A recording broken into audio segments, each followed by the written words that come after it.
Okay, we can go ahead and add this to the growing list of things that seem like a good idea in my head, but maybe execution not so much. Anyhow, we're here now, and there's actually a practical reason why I'm out here running. So let's get started. All right, so life. Well, we've used life as a backdrop for a lot of the oceanographic processes that we've been discussing so far. But we've sort of skirted around this, what is it? Taking it for granted that we know. So I asked you guys, what is life and where do you think it came from? And I really appreciate your responses. Some of them quite philosophical. You guys put a lot of thought into that. So let's see if I can help out. All right, well, the first part, life. There's a lot of definitions out there. In fact, again, these waver from scientifically, philosophically, religiously, really kind of all over the place. But we're going to stick to the scientific side of it, since this is a science class. And also that other stuff's a lot harder, and I don't think I can run that far. So, I'm going to throw up a definition here because I can't memorize it. But life is basically, we're going to talk about processes. All right, these are things that interact with the environment via processes, and most of these are chemical. But an organism's going to grow and thrive and reproduce and all that stuff. So where did it come from? Well, short answer is nobody knows. There's a lot of thought about that, and actually we'll come back to that later on in the lecture. But for now, nobody knows. So your guess is a great one. So back to life. All right. Well, we may not exactly know where it came from, and the definition may be a bit nebulous. But we do know that there are certain things that are necessary for life, and that's what we're going to focus on. So the reason I'm out here running is because that first thing is something we've already talked about. Energy, right? We need energy. And we've seen that in life, that manifests itself as these chemical processes. Photosynthesis, and in my case right now, cellular respiration. So, cellular respiration is happening all the time. But when you exercise, you're a little more aware of it. And I say that because, we know that it is a exogenic reaction. It produces energy. It also produces heat. So you may not notice it just sitting around, but you definitely do when you exercise. You start getting hot. And then you start to sweat. So there's a couple other processes we've talked about, right? We are endothermic animals. So our body's constantly trying to regulate its own temperature. And we also know that water has a very high heat capacity. So you put all that together, and the fact that you're sweating means that water layer on your body is much better able to remove that excess heat from your body, all right, and get it away and cool you down so that we can maintain a nice stable temperature. So anyhow, that's one thing, but cellular respiration can't be life on its own, right? Just these chemical reactions. There has to be more. So I'm gonna go the rest of the lecture kind of with an analogy here. And I know I told you before you could think of glucose as like a battery, but let's change that. Let's think of it more like gasoline. Because cellular respiration is actually a combustion reaction, sort of like gasoline in your car, or to produce heat. Also, I'm going to use the battery analogy for something else down the road, so I don't want to confuse you.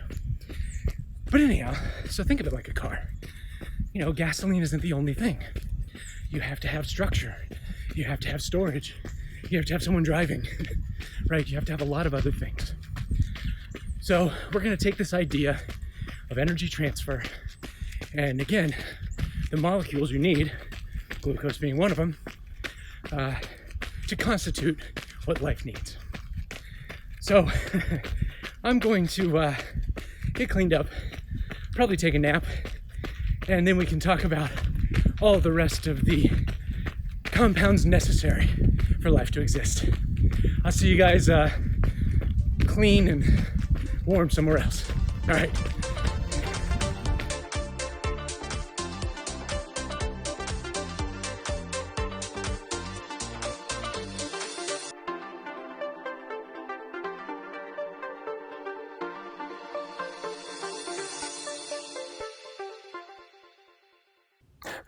I'm still able to do cellular respiration, but I figure I might as well do it while cleaned up and not smelling so bad. So anyhow, if it isn't just cellular respiration, remember that one equation that makes life life, then what does? All right, so it's a few things, like I said.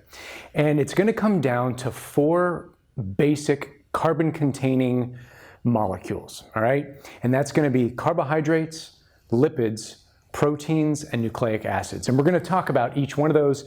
You've heard a lot of those terms before. We've already seen some of this stuff. So we're going to put all these pieces together and start to figure out exactly what is it with those things that makes life life. Okay, so anyhow, like we said before, life is a process. And one process we've already talked about is cellular respiration. So in that vein, we're going to start with carbohydrates, okay? So a carbohydrate, you can see here, is made up of a few things. So if we follow this chain down, it's made up of polysaccharides, which are made up of disaccharides, which are made up of monosaccharides. Well, what does that mean? Well, poly just means a chain of a bunch, and di just means 2. So let's actually focus on this monosaccharide, so a saccharide. What is this ring down here? Well, you guys have already seen this. It looks, if I zoom in, it looks something like this, all right? It's a bunch of carbons in a circle, there's an oxygen there, and oxygens and hydrogens. So a monosaccharide, a saccharide, is carbon, hydrogen, and oxygen, or carbon and water. So what is that? Well, if you count all these up, you can do it if you want, what this means is this is glucose, all right? C6H12O6. And this is what we saw in our equation for cellular respiration, okay? This is the fuel. This is that battery containing that energy that when combined with oxygen gives us energy, and carbon dioxide and water, all right? So this is a carbohydrate, right? Carbon and what's hydrogen and oxygen? Water. So carbohydrate, water. That's all it is. Carbon, hydrogen, and oxygen. And you guys may have heard of this, right? Carbohydrates, whether you think they're bad or whether you think they're good, they're essential. They are the thing that we need for energy. And we've already talked about some, like we said, you can get them in fruit, you can get them in breads, pastas, grains, starches, right? These are just the basic carbohydrates that we need. And again, this is not a bad thing, right? We have to have this. So don't let anybody tell you, well, avoid carbohydrates. They're not the enemy. They're very good. Now, there's some different kinds, and you don't want to just be spooning mouthfuls of sugar, but carbohydrates are a good thing. So where do we go from here? So now we know carbohydrates. Well, the other thing I sort of alluded to earlier is that these carbohydrates, what do you guys eat? You don't just eat, right, breads and pastas all day, all right? You eat other things. So our body, and oh, by the way, you can't constantly be eating. So your body has to have the ability to store this stuff. So the next one we're going to talk about is lipids. And whether or not you've heard of lipids before, it's even simpler, more easily put, is it's fats. So if I throw up lipids here, okay, you can see they're again made of these chains. So triglycerides, fatty acids, glycerol. We're too much about this and what these names are, but just note that you'll see here there's this chain attached and they have these tails, okay, and that's a lipid. And if we zoom in on that, it looks something like this. So here's that chain over here in blue, so hydrogens and carbons, okay? And then they're attached to an oxygen, which is more carbon and hydrogens. Well, that's it. That's the same as a carbohydrate. So a lipid, a fat, is still carbon, hydrogen, and oxygen. So when I said that, we have to store some of this stuff and you don't always eat breads, well, this is one aspect of lipids. So lipids, or fats, act as storage for organisms. They store energy. And then your body actually has to convert that to sugar. So again, this goes back to fats. Like, that has energy in it. It's not necessarily that bad for you. And you see these things, we talk about good and bad fats. Well, things like olive oil and avocados, and those are good lipids. Those are things that your body needs. Also, storage is just one thing that lipids do. Lipids also provide structure to cells. So if we look at just a cell, a single cell, the membrane, the thing that encloses all the workings on the inside, is made of lipids, okay?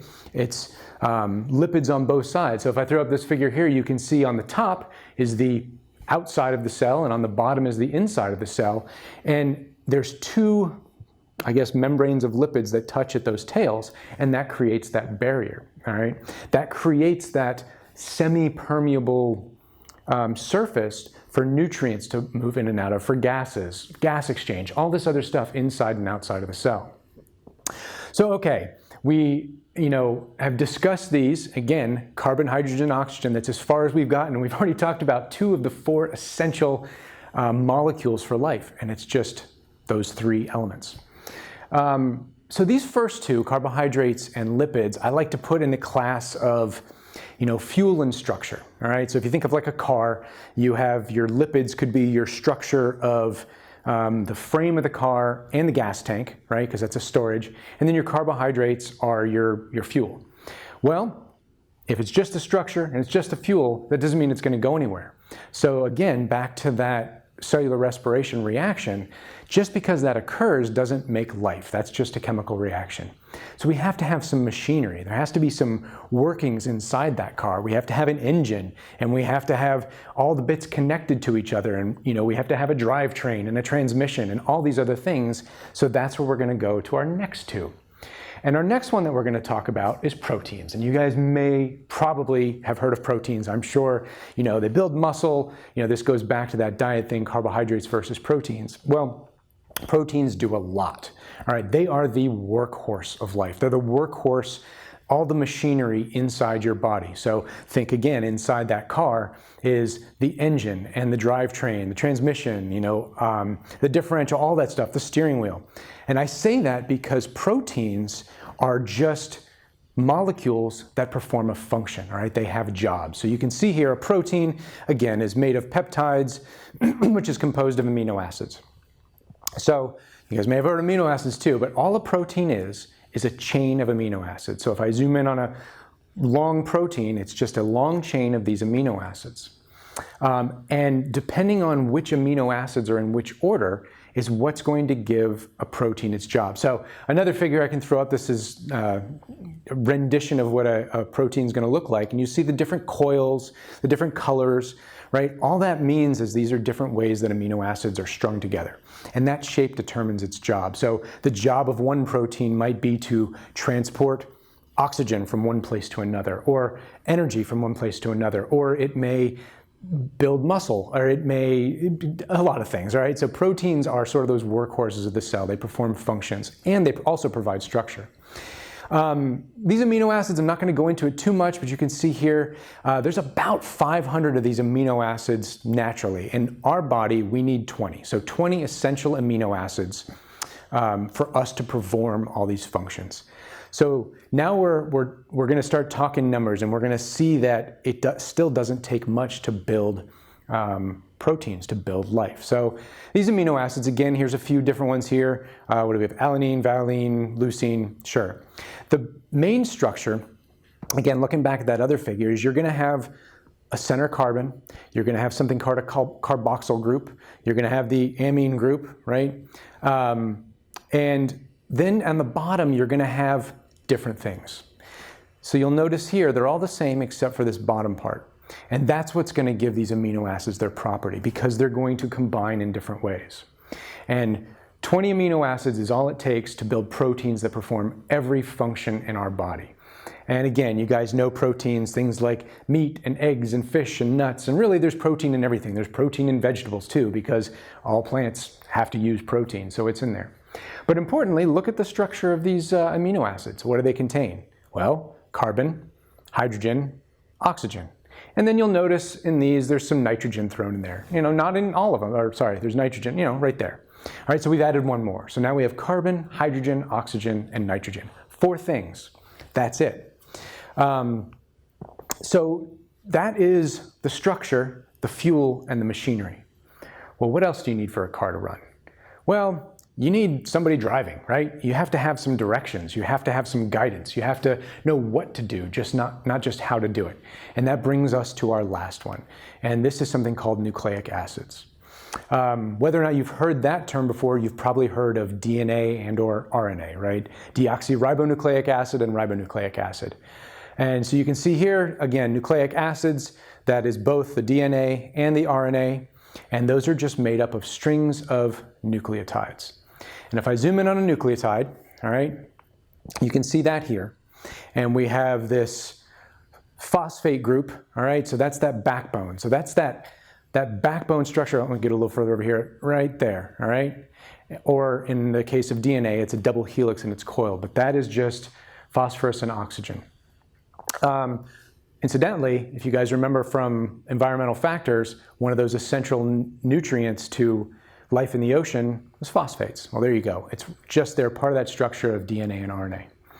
And then you have a sugar base, all right? And that should look really familiar, right? That's just a carbohydrate. So nothing new here. Nature doesn't get super creative. Hey, if something works, don't change it.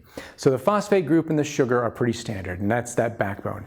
The only thing that changes is this nitrogenous base here, all right? And that's what gives these chains of either RNA and DNA their differences. And it's a chain of codes. And these codes here, I'll throw this other figure that kind of puts the DNA and RNA side by side. You'll notice the names here aren't super important, and there is a slight difference between DNA and RNA. If you guys want to know more about that, I'm happy to answer questions, but just for now, know that there's 4. There's only 4 bases, all right? And we've added one more thing since we've added this phosphate group. We're now dealing with carbon, hydrogen, and oxygen, nitrogen, and phosphorus, all right? 5 elements on the periodic table, and we've built all of the molecules necessary for life. All right, at least the base molecules, and there's definitely other stuff. But importantly, we're now down from 20 amino acids down to 4 bases. And this is a code, all right? You guys may have heard of, DNA as the blueprint to life. Well, sort of. It's more like directions. Again, more like you're in your car, the driver and the map and the GPS or whatever. It's more a set of directions. So I'd like to think of it another way. So we're gonna kind of progress and see how this works. So importantly, DNA, again, is a code. And what happens is, if I start on one side, all right, and I start inside the cell with DNA, and that's right here. And then I have some magic, some more magic, some more magic, some more magic, and I get a protein. And what this means is DNA, those 4 letters, is a code for proteins. All right, so your DNA contains the code to build these proteins, these strings of amino acids. So what I want to do is I want to take you from DNA to protein and talk about a little bit about this magic that happens in the middle. And it's not really magic, okay? In fact, it is importantly RNA, most of it. So we're going to leave DNA aside, we're going to let it sit here in the nucleus, and we're going to talk about the stuff in the middle, which is mostly RNA. Remember that single strand of those 4-letter codes. And we're going to fill in these gaps. The other thing to note is that this isn't like a blueprint, it's more like a recipe. So I like to think of it sort of if you had your grandma's recipe book, right, in her house with all the information needed to make a lot of things, right, a lot of different things, cakes and stews and turkey and dressing and all that stuff. Well, that's here. So think of this DNA as the recipe book, grandma's recipe book. And at the other end, we're trying to get something. We're trying to get something delicious. So you could think of that like a cake, all right? So we need to go from grandma's recipe book to a delicious, I guess in this case, a carrot cake, all right? And we need to find the magic in between, and that's where our RNA comes from. And RNA comes in 3 flavors, all right? We have something called messenger RNA, transfer RNA, and ribosomal RNA, and I'll talk about each one of those. And the way I want to do that is I actually want to work backwards. So I'm going to start here with protein, all right? And we're going to work backwards to see how this all happens. So again, we already said that, a protein is just put another picture up here, is just this structure of amino acids folded in a certain way that does something. And the order of those amino acids is what's going to determine our structure. So to get our cake, right, to get our protein, we have to have ingredients, and we have to mix them in a certain way. So our first RNA that we're going to talk about is something called transfer RNA. Transfer RNA looks something like this, all right? You end up with this, again, it's a single strand of RNA, And it's in a certain order, so you can see the letters here. So this is a single strand as it goes around. And yes, it folds up and it connects in certain ways, and there's an interesting shape there. But we're not so much concerned with the exact order of these, right? This is just creating a structure. But I want to focus on two important parts here. One is down here at the bottom, something called a codon, anticodon, which I'll come back to. And at the top, there's a link to an amino acid. So what this means is each one of these transfer RNAs is specific to one amino acid. Remember, we said we need 20, essentially, for us to live. So there's 20 or so of these. I'll show you what I mean by or so here in a minute. So let's just focus on these. So again, codon, amino acid. So I'm going to put a different figure that kind of gets rid of the stuff in the middle and just shows you. And again, here it's called an anticodon because it's the opposite of the codon. Again, I'll tell you what that means in a minute. And an amino acid. All right. So you think of this, you think of these transfer RNAs as your measuring cups and your spoons or whatever you need to bring the right amount of ingredients in the right order. And your ingredients are the amino acids. So we now have ingredients brought in. All right, so your flour, sugar, or whatever you need for a cake. I do realize this is the second time I've used a cake analogy in life and chemical reactions. And that transfer RNA is your mixing cups and your measuring spoons and your actual spoon, right? Brings all that stuff together in the right order. So what do I mean? I'm going to come back to this anticodon and codon. Well, what this means is each amino acid is associated with a 3-letter code, and that's the codon. Okay, so we already said that DNA and RNA are made up of 4 letters. So if you just take 3 of those, each one in a sequence lines up to one amino acid. Well, if you do the math real quick, let's see, 4 letters, 3-letter codes, how many does that give you? Well, it actually gives you about 64 individual codes, and I already said that we only have 20 amino acids. Well, that's interesting. Well, sort of. So if you look at this little table right here, nothing you need to go back and memorize, but just know that sometimes amino acids have multiple codes for the same amino acid. And also there's a few things called stop codons. So as this string of amino acids is coming together, something has to tell it when to stop, or you would just have one really long protein and that would be all of us, but it's not. So anyhow, don't need to come back to that. Just know that those codes. And so when I said codon, anticodon, now the reason for that is certain letters only line up with other letters. So only A's and T's pair together and only G's and C's pair together. That way you can have sort of a lock and key system. All right, so you can think of this as your key. So here comes your key, actually kind of looks like a key, right? And at the bottom is your anticodon with your amino acid. Well, that's only going to fit in a certain lock. So that's going to bring us to our next RNA. Now, we have the ingredients, right? We have the measurements, we have the order. Well, we need a kitchen, right? We need an oven. We need the machinery to put these things together. And that's our next RNA. It's something called ribosomal RNA. And it's called ribosomal RNA because it's in ribosomes. All right, so that's the next step. And I'll talk about the mRNA in a second, on a ribosome. And a ribosome looks like this. It is just this massive jumble of protein and RNA, all right? And it's in 2 halves. So you have a large half and a small half, and they kind of sandwich together, and that's your machine.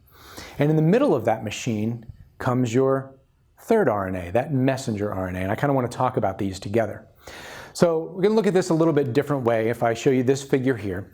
What you want to picture is that this messenger RNA has all these codes. So here's your mRNA, and each one of these colors is a different codon, or a different code, a different nucleotide. And they come in 3s, and this is your lock, all right? So your lock sequence comes into your ribosome. This big thing here is the ribosome. And then each one of your keys, each one of your transfer RNAs, I guess it comes in on this side, comes in to fit the certain lock. And that's how these ribosomes know how to sequence the amino acids. So one comes in, it fits the lock, it moves down the line and attaches to this protein chain that sort of just keeps coming out of this ribosome. And this is what happens. This is how the machinery works. So your ribosomal RNA gets the messenger RNA, the transfer RNA comes in, fits the lock, anyhow. All this stuff comes together to start to build proteins. And these ribosomes, these little factories inside your cells, there's a lot of them. So there are up to 10 million of these in just one of your cells, in just one mammalian cell. So this stuff is happening all the time. Well, you may or may not know, okay, you only have one set of DNA in each cell. So this goes back to my grandma's recipe book analogy, right? Grandma's not letting you take that recipe book home, right? If you want to bake a cake or have something, you're gonna have to make a copy, you know, take a picture with your phone, take it home and make your cake, and that recipe book stays on the shelf. So that's why we have this messenger RNA. Messenger RNA is that go-between, it's that photocopy. So if we come back to our full chart here, so now we know the magic, all right? We have our DNA on one side, we have a copy of messenger RNA, that goes into our ribosome, we grab some amino acids, they're strung together properly with the transfer RNA, and we get a protein. So what happens inside the cell, to get this photocopying, if it were, you're gonna take your double-stranded DNA, all right, and that's stuck together. Well, what happens is you have something else come in, all right, and it's going to open up that DNA. It's going to actually move those apart. So that way another enzyme can come in and start to copy it. So this is where I said that only certain letters line up with others. So you can see here, if you have a T, an A, and a C, well, I said A's only line up with T's. And yes, I said T's only line up with A's, but again, I told you there was a little bit of a difference between RNA and DNA, but that's okay. So again, a C and a G, an A and a T, and so on and so forth. So you make that almost like a negative copy of it. And then this is now your messenger RNA. And that goes in as a negative copy into your ribosome. Those transfer RNAs come in with their codons, or with their anticodons, and they match up and they build this. And this all combines to give you proteins. So this is how we get from DNA to protein. You know, we need carbohydrates for energy. We need proteins for structure. We need lipids for structure. We need proteins for the mechanics. And we need DNA to tell everything what to do. And this is where we end up. So these four things, all right, the carbohydrates, lipids, proteins, and nucleic acids, if I happen to ask you, are the four essential carbon-containing building blocks of life. And for the most part, they only have carbon, hydrogen, and oxygen, and then we have a little nitrogen and phosphorus thrown in for a few others, and that's pretty simple. Now, again, there's a lot of other complications to, you know, other things we use in our body and vitamins and enzymes, but this is the basics. This is the building block. So I don't know if that necessarily answers your question, what is life? Again, I really appreciate your philosophical responses. I think this is touching specifically on the scientific aspect. This is a science class. I have my own ideas, but that's for another discussion another time. And then the other one I asked you, which is definitely a bit philosophical, was where did this come from? And I told you nobody knows, all right? So whatever you guys think, I'll tell you right now, at least scientifically, there's no answer. However, we do know some things. When we try and figure out how carbon, oxygen, hydrogen, nitrogen, and phosphorus can get together and start life, there's been some experiments, right? And what we found, there's one experiment I'll talk about, there's been a lot of these, something called a Miller-Urey experiment, and this was in 1952, and it looked simply like something like this. So what they did is they took a chamber, all right, and they filled it with, in this case, water and methane. There's some ammonia there and some hydrogen, right? They looked at what the early atmosphere in the Earth might have looked like, what components were in there, and they stuck it in here. And then they put in a spark. They gave it some energy, lightning, if you will. And what was found is that amino acids will form spontaneously. All right, so this doesn't answer the question, where did life come from? But what it shows you is that amino acids, one of the essential building blocks for life, right, for proteins, can happen spontaneously.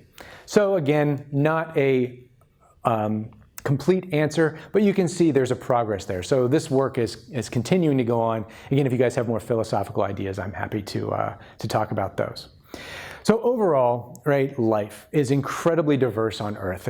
Organisms from the simplest of bacteria to us or marine mammals or anything else you might think is complicated. And this sort of wraps up this continental margins, in case you guys didn't remember that we were still talking about the shallows here.